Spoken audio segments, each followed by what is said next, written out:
Does anybody else get weirdly comfortable when there's danger nearby? We'll get into that in a bit, but first, does anybody else? Am I the only one who drinks with my lips inside the glass? Okay, I have to admit something a little odd, and I'm really curious if anyone else does this too. Whenever I drink from a glass, I can't help but drink with my lips inside the rim of the glass. I know it sounds weird, and trust me, I've tried drinking the normal way like everyone else does, just placing the glass to my lips and sipping, but no matter how hard I try, I always end up doing it my way, with my lips actually inside the glass as I drink. It's just how I've always done it, and I genuinely can't drink any other way. I know it must look a little strange to others when they see me do it, especially when I'm at a restaurant or hanging out with friends, but I seriously can't break the habit. I've tried to change it before, especially when people have pointed it out, but nothing feels as natural. I'm just wondering, am I the only one out there who does this?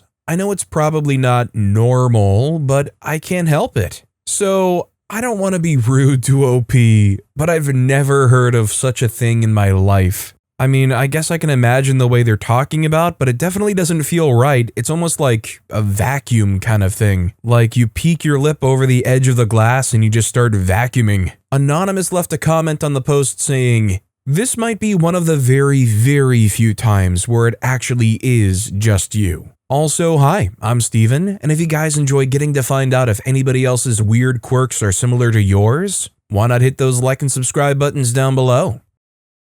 Our next story is, does anybody else not want to be in management / the boss? Recently started a new job, and a colleague asked me if I plan to stick around long term. I said yes, and he went, "Okay, cause I've been floating your name to the managers that you're management material for the future. I can see it, you have what it takes." Told him and my family members I was flattered, but I will never be in management. I don't have the right people skills, and even if I did, I've been around long enough to know that in my field, good managers don't truly have days off. I want to be able to leave work after my shift and not have to think about anything work-related till my next shift. All my family and friends were like, "Don't count it out, you never know, don't sell yourself short." But it's not about selling myself short, it's about knowing where I would be happiest. Not everyone aspires to be in leadership, but people act like that should be career goals. So, I myself definitely do not fault OP for the mindset that they have. I mean, they know what works for them, they know what they want, and they know what would make them happy. I think as far as work goes, the dream definitely for me would be being your own boss. Meaning, you set your own hours, and you're still able to support yourself. You know, you're not beholden to anybody else necessarily. If you're in a field where there is a line of succession where someday you might be able to be manager or leader or whatnot, should it be an expectation that you're going to go for it? Generic Fat Guy commented, "I want to be self-employed but with 0 employees. I want to do what I want without actually being in charge of anyone else."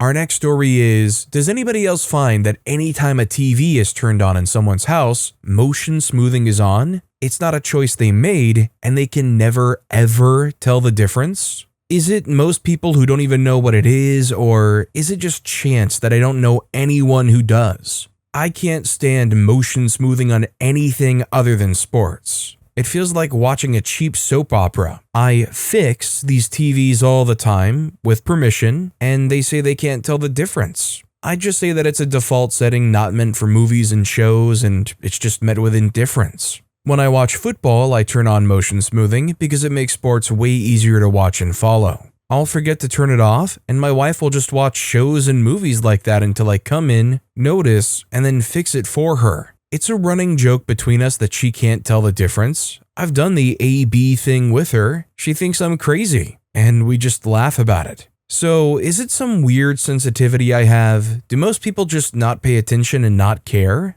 Anyway, thought about posting because I just sat through the crappiest smoothed out version of the new Superman movie at the in-laws, kept my mouth shut, and it annoyed me. I had gotten a replacement TV for my bedroom a few years back, and I noticed this exact thing. Because when I turned it on, I noticed everything was moving real weird. Kind of like what OP described, like a soap opera. If anybody in the US remembers those days where you accidentally turn the channel to whatever Spanish channel and there's some soap opera going on and everything's moving really smoothly like 60 FPS. Basically, my old TV that I'd upgraded from was so old it didn't have motion smoothing. One of the first things I did was turn that off. Granwich commented, "There must be dozens of us. I hate it. It is super noticeable to me, and I also think it makes things look weird and soap opera-y. Nobody else seems to notice the difference. This is right up there with people mounting their TVs too high."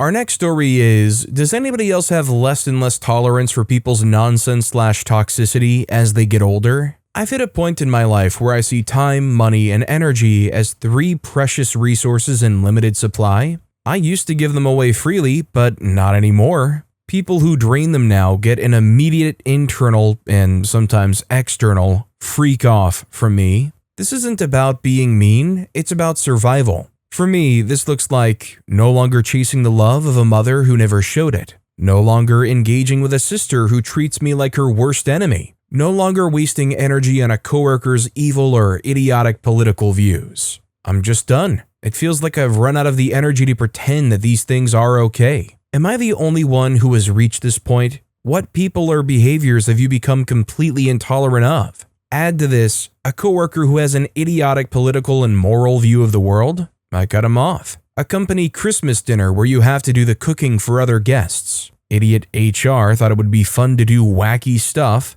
I said no. The older I get, the less time I have. I told my uncle openly that I do not want him to visit me when he asked about my new address. He declined my invite years ago because he was too busy, and now he's retired and doesn't have anything to do. I guess I've been fortunate enough that as time's gone on, I haven't had to deal with too much stuff that Opie's describing, but I do kind of agree with the mentality of if somebody is not returning any energy or the energy you kind of need to involve them in your life, you just chop that loose thread off and just keep on moving on. SkinnyBet commented, "Yes, for a couple of reasons. I'm more confident now, so I'm less inclined to tolerate people being jerks to me. I'm more aware of toxic and rude behavior than before. I walk away quickly now because life is too short. I don't have as much time for self-inflicted drama."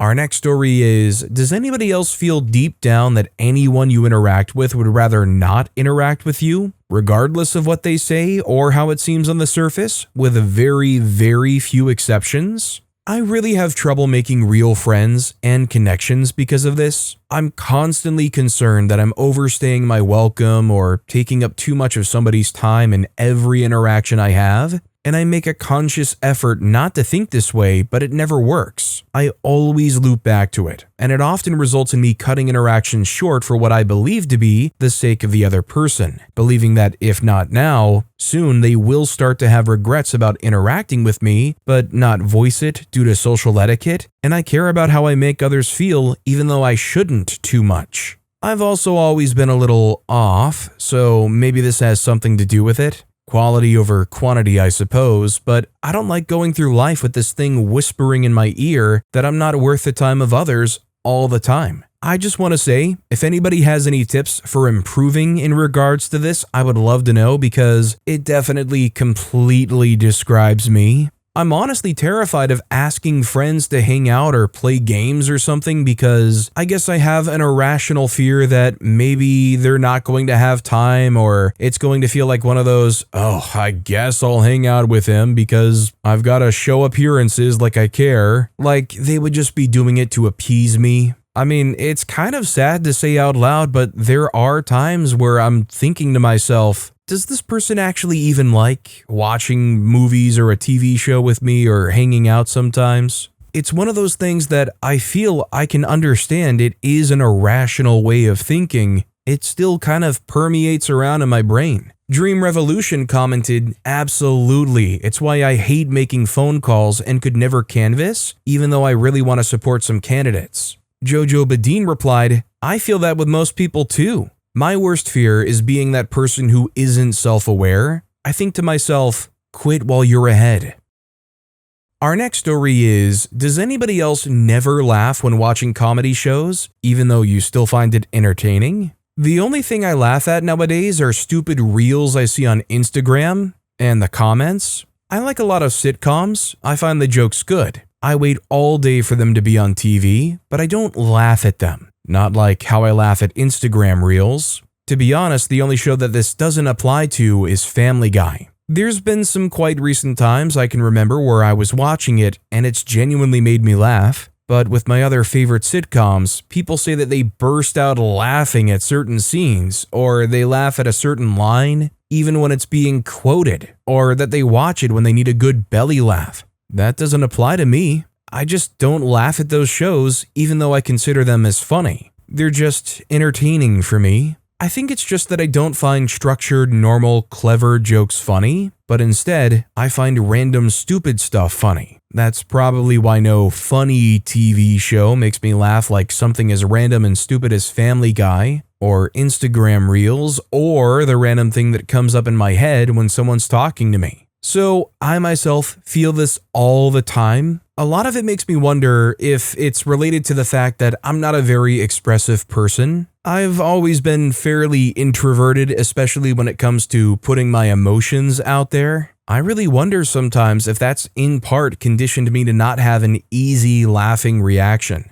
In fact, in the last few years, I've made like a conscious effort to try to allow myself to just laugh more freely and loosely. It's almost like trying to teach myself to laugh again. Like OP said, I'll watch a show or something and there's a genuinely funny scene and I'll smile and in my head I'm like, oh, that's funny. And so I'll intentionally try to laugh a little bit just to try to build that mental association up where it's okay to laugh. I think it's a good thing. Tiny Foolish Mortal commented, oh my god, yes. I noticed this about myself in high school, that I only ever laugh aloud at funny moments in movies or TV when I'm actually with somebody else. It's a social thing for me, whereas the funnier the joke when I'm alone, the more I like to quietly appreciate it. Especially like you said, when it comes to structured and clever jokes, I only laugh aloud genuinely when I'm interacting with another person. The other laughs are for social purposes only. Okay, thank God I'm not the only one. This was such a concern for me for a while.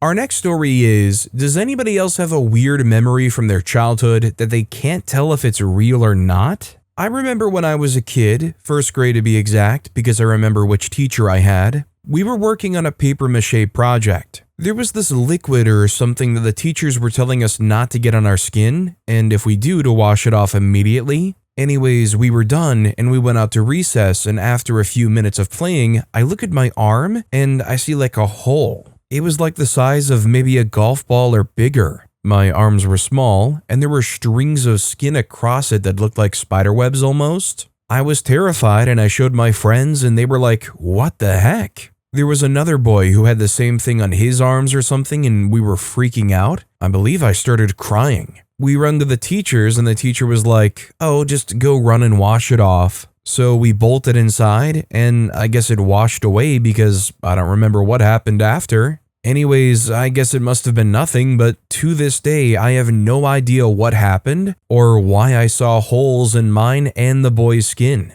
I definitely relate to this. There's been times growing up where I remember something and after the fact, all these years later, I'm like, did that actually happen? I remember one time, for whatever reason, my mom had told me, don't play in the backyard, and then went to go somewhere. And me being a dumb kid still went into the backyard anyways. And when I came back inside, I looked down and saw that there was this giant, weird, yellow kind of bug that I've never seen before that latched onto my leg. I freaked out, I brushed the bug away, and then I never could find the bug again. It's really weird stuff like that that makes you look back at it and say, did I just take a nap instead, had a very vivid dream and thought that's what happened? Gypsy Soul 444 commented, I have this memory of being 5 or 6 in my elementary school showing a film about a boy who was so unloved that one day he stepped off of the school bus and fell down dead in the snow. At times, I've thought that that can't be real because why would they show that to little kids? I'm now in my late 50s and recently discovered that the movie was real. It was called A Cipher in the Snow. This might end me commented, not exactly, but my kid will have them in a few decades.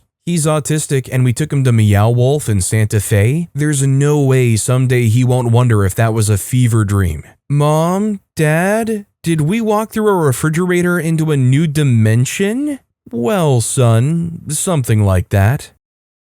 Our next story is, does anybody else absolutely hate summer? It's like 199% humidity and 90 degrees for the average temperature. It's 75 degrees at 2 o'clock in the morning. All the biting bugs are out. The grass grows literally 12 inches a week. The coolest part of the day is also when the mosquitoes are the most active and the humidity makes it bad for your mower blades. You can't afford to pay someone to mow your grass. You work all dang day. You have kids that have nothing to do because you live in the country and the one program available costs more than your car payment. You wonder how people afford to go on vacation in this hexscape. Your kids even wish school was all year long. You just wish you could sleep until the middle of October and hope a hurricane doesn't destroy what's left. Freak summer. Now, I'm pretty sure I know a Florida person when I see one in the wild, and this reeks of Florida. And let me tell you, I agree with them. Florida summers suck. It's so hot and humid it feels like you can barely breathe. By the time you put the lawnmower back, the grass is already back at your knees. If you live in any place that is remotely forested or near any kind of body of water, you are going to have a plague of mosquitoes nearby that requires a truck to drive around at night, spraying mosquito repellent. During peak season, they literally send a truck that drives down the roads at night just spraying a giant trail of mosquito repellent. Relevant Potato 1335 commented, "Yep. I feel like we're conditioned to like summer because for at least 12 years we looked forward to the summer due to there being no school, but let's be for real. There's nothing great about stepping outside and being hit with sticky, muggy air and sweating in places you shouldn't sweat in. Fall and winter are far superior. Cold? Grab a blankie or sweatshirt. Problem solved. It's easier to get warmer than it is colder." Immediate Pool 4391 commented, "The amount of times I've taken a shower, step outside, and feel like Shrek has me muttering freak off, and I just go back inside." Our next story is, does anybody else act like the holidays don't exist? As a kid, my family always placed such an emphasis on the holidays, and I truly did enjoy them. As I grew older, I started to dread the holidays more and more because spending time with family meant being questioned, judged, and just overall not having a good time.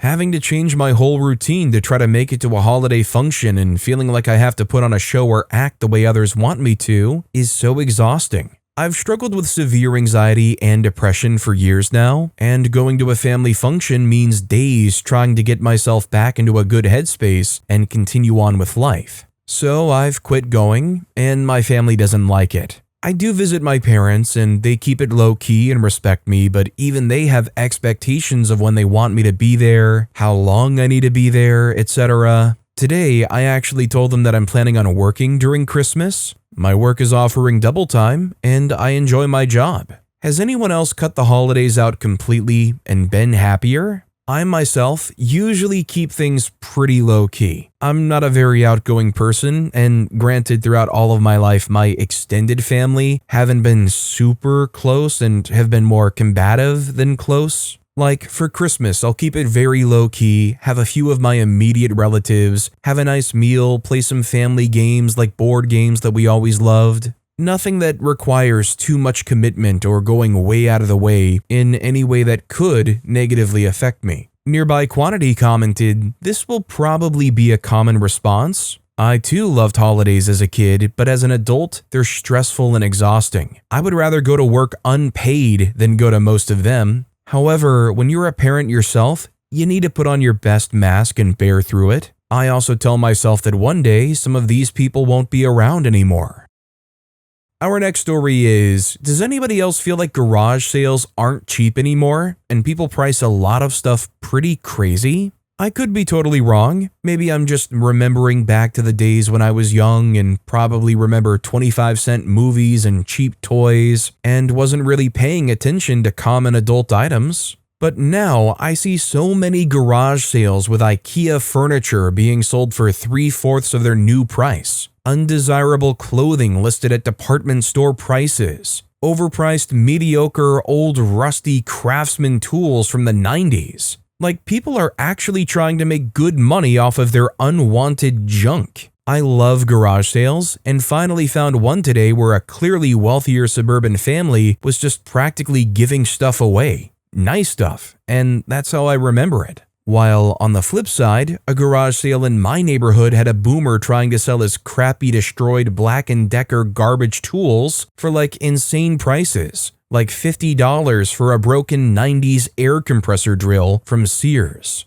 I definitely get where OP's coming from. I mean, I'll admit I don't really go to garage sales, but I feel like there's some both good and bad things to this. One is, at least people are like doing some research and trying to understand what it is that they have. Now, when it comes to these old 90s rusted tools that are trying to be marked up and sold for way more than they're worth, that's another thing entirely. But one thing that kind of irks me is seeing these videos of like YouTubers who go around to garage sales and somebody's childhood video game collection gets sold for $100 and they bring it to the back of their truck and they're like, man, this one game alone's worth $250 by itself. What a steal. So there's a part of me that's like, you know what? Good, I'm glad that they're trying to get value for it. Only problem is if you're expecting to actually sell something at a garage sale that is like near retail or like eBay value, I think people do expect a decent-ish discount on stuff at a garage sale.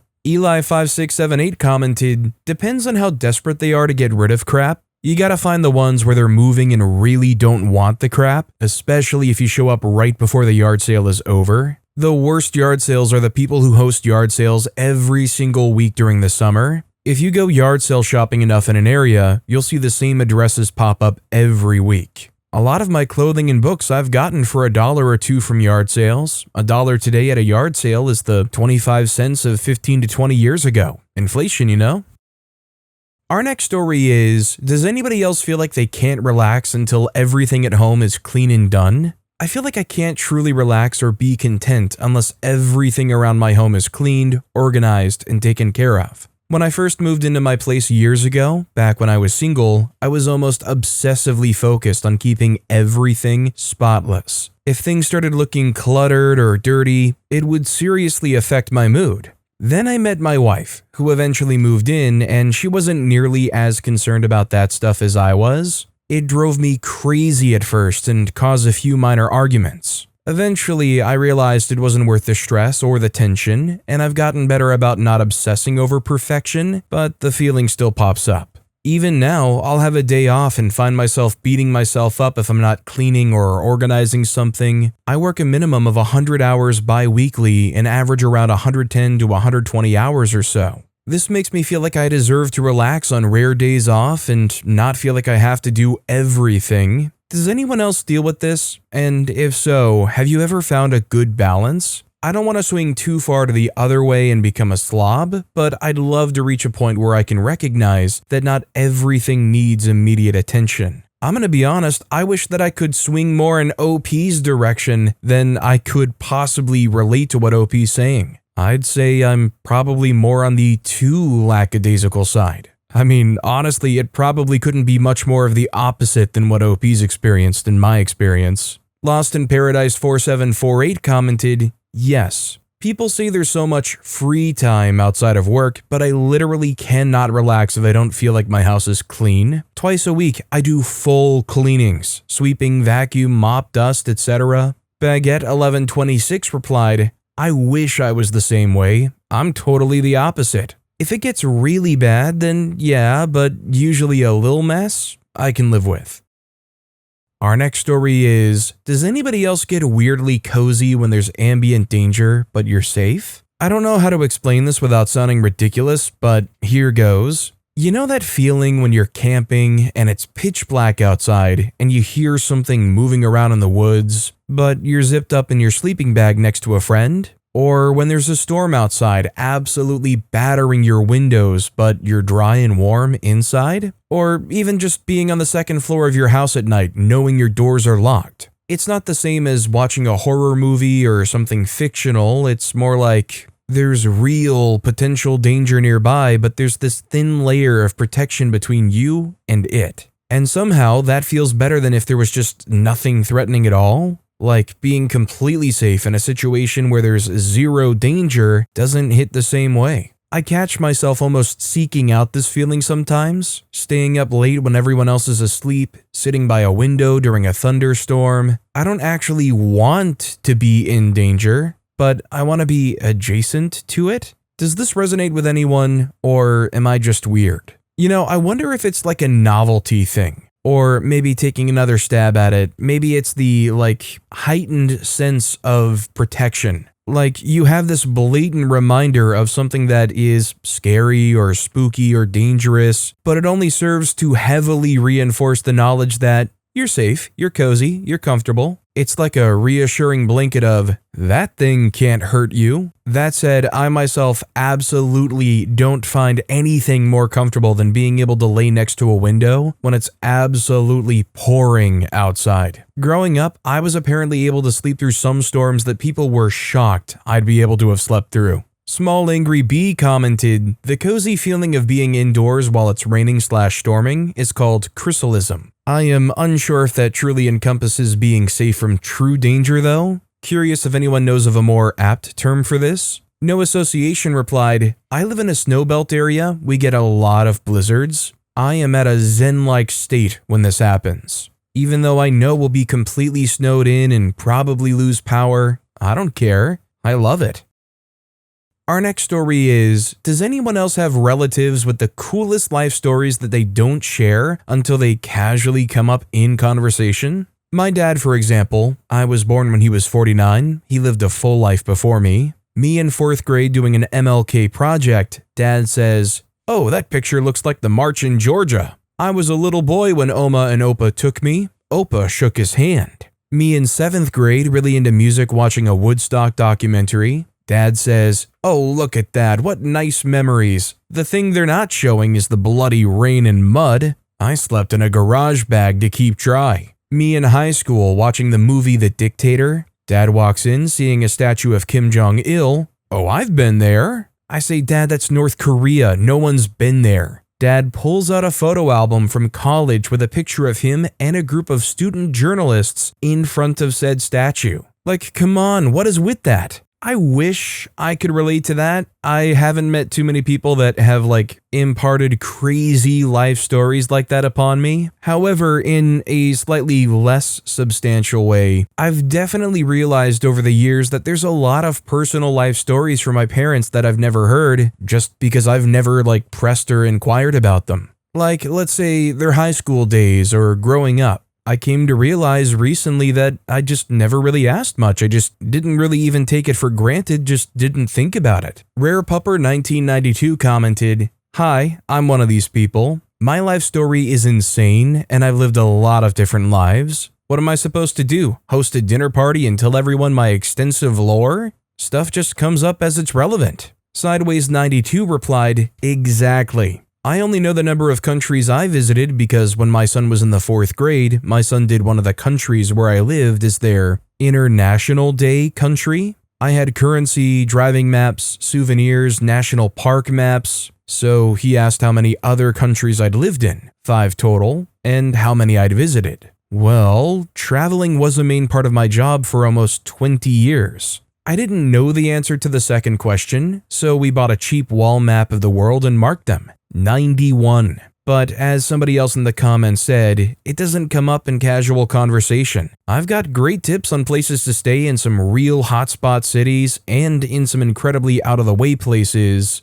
But it's not often somebody asks around the water cooler at the office, hey, anybody know a good hotel in Kinshasa? So it doesn't come up. And nobody likes the guy who tells one-up stories all the time. I also think I have a different perspective as a result of all the places I've been and some of the situations. It would be a lot to try to explain why I'm perfectly happy in a situation others may find challenging, simply because my power is on, I can drink the water, I speak the language here, nobody's armed, and I don't have to bribe my way home. Our next story is, does anybody else feel the need to see their boyfriend's b-hole? Whenever I date a guy, they get to see me, female, due to hooking up, but there's never a position I'm in where I get to see theirs as well. To me, it leaves an imbalance in the relationship. They've seen all of me, yet I've not seen all of them. I almost always ask them at some point to see theirs and have yet to find a guy that will let me see it. What are they hiding? Why won't they let me see it? Why is it so embarrassing for them to have theirs seen, but there's never any consideration for my feelings towards mine? I think it's time that men suck it up and get used to women seeing theirs, because ultimately, if you're unwilling to show me all of yourself, but demand to see all of me, there's a power imbalance. Edit, just to be clear, I do not have interest in men's b-holes in general. I just think if my partner has seen mine, I should see theirs. It's only fair. What doesn't shock me here is the fact that no guy has been willing to let OP do so, because have anybody else heard the nightmare stories of men who are apparently so masculine and so strong that they refuse to wipe or clean themselves properly down there? Not to tangent so hard, but it's almost kind of the same argument I've made for bidets, which is usually a guy who has an argument of, well, that's just too weird, I wouldn't want to do that. My mind goes to, oh yeah, no, it's much more masculine to just keep reaching up there with your fingers and wiping. Just keep using your fingers and dig around in there, that's more masculine. Lost in Paradise 4748 commented, my ex once kept wiping blood and was freaking out. I had to force him to let me see if I could identify a hemorrhoid or if he was bleeding from inside. He was so against it, but eventually fear won over and he spread for me to see. It was the first and only time I've seen a man's you-know-what. Edited to add by popular demand, it was indeed a hemorrhoid. That butthole is forever ingrained in my mind. But with that being said, that's all the time we have for today. Now, if you want to hear another absolutely crazy question that will make you ponder, check out that video on the left. Or if you missed my latest video, check out that video on the right. That said, I'll see you all next time with some more stories.